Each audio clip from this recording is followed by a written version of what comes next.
Për më shumë se 25 vite në politik, Sali Berisha ka thënë se mbështetja e tij më e madhe është bashkëshortja, e cila e ka qëndruar në krah në momente të mira dhe të vështira. Edhe pse me bashkëshorten i lidh profesioni, ajo ka vendosur të qëndrojë gjithmonë jashtë skenës politike.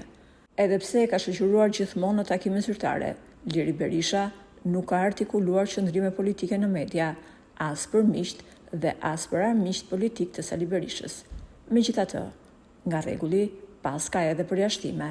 Për herë të parë pas 35 vitesh, Liri Berisha ka vendosur të dalë hapur kundër Ramës dhe të flasë publikisht për këtë gjë. Por çfarë ka ndodhur? Çfarë ka lënduar ai shumë zonjën Berisha, e cila ju kundërvu kryeministrit? Gjatë një fjalimi, Rama tha se ato që nuk do ta votonin atë ishin politikisht.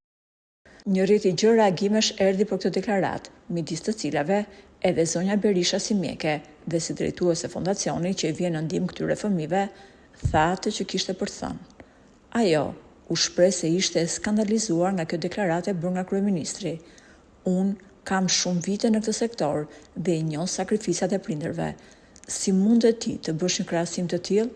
Unë nuk merrem me politikë se jam mjeke, por dënoj ashpër atë deklaratë e kryeministrit, i cili duhet të dalë të kërkoj falje publikisht.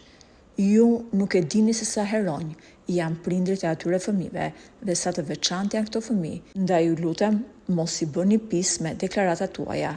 Pas 35 vitesh heshtje politike, Liri Berisha foli për të mbrojtur një kauz, dhe kur një grua që ka qëndruar në hije kaq gjatë vendos të flas, ndoshta është koha që dikush tjetër të hesht e të kërkoj falje. Po ju, ç'mendoni? Reagim njerëzor, lëvizje politike, apo thjesht një thirrje që s'duhet ignoruar? Për më shumë, mund të lini komentet tuaja poshtë videos.